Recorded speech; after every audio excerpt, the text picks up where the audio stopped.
ಇದು ನೋಡಿ ಕ್ಯಾರೆಟ್ ಅಲ್ವಾ, ಹಂಗೆ ಅಂದ್ಕೊಂಡಾಗ ಆವಾಗೆ ಮಾಡಿಬಿಡ್ಬೋದು ನೋಡಿ. ಅಷ್ಟು ಬೇಗ ಕ್ಯಾರೆಟು ಅದು ಇದ್ದರೆ ಇನ್ನೆಲ್ಲ ಮನೆಯಲ್ಲೇ ಇರ್ತವೆ. ಇವಾಗ ನಾನು ದೊಡ್ಡದು 1-2 ಕ್ಯಾರೆಟ್ ತೊಗೊಂಡಿದ್ದೀನಿ ಅಷ್ಟೇ, ಆಮೇಲೆ ಸ್ವೀಟ್ಸ್ ತಿನ್ನೋದು ಕಮ್ಮಿ ಅದಕ್ಕೋಸ್ಕರ.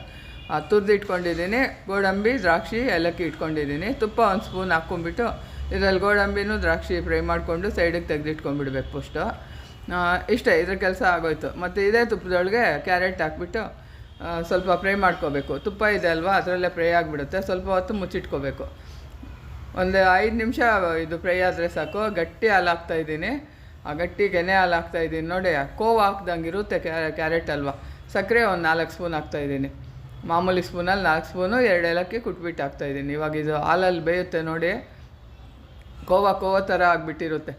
ಅಷ್ಟರಲ್ಲಿ ದ್ರಾಕ್ಷಿ ಗೋಡಂಬಿ ಫ್ರೈ ಮಾಡಿರೋದು ಹಾಕ್ಕೊಂಬಿಟ್ಟು ಒಂದು ಬೌಲಿಗೆ ತಗೊಂಡು ಬಿಸಿ ಬಿಸಿ ತಿಂದರೆ ಇರುತ್ತೆ, ಆಹಾ ಅನ್ನಬೇಕು, ಅಷ್ಟು ಚೆನ್ನಾಗಿರುತ್ತೆ. ಮಾಡ್ಕೊಂಡು ನೋಡಿ.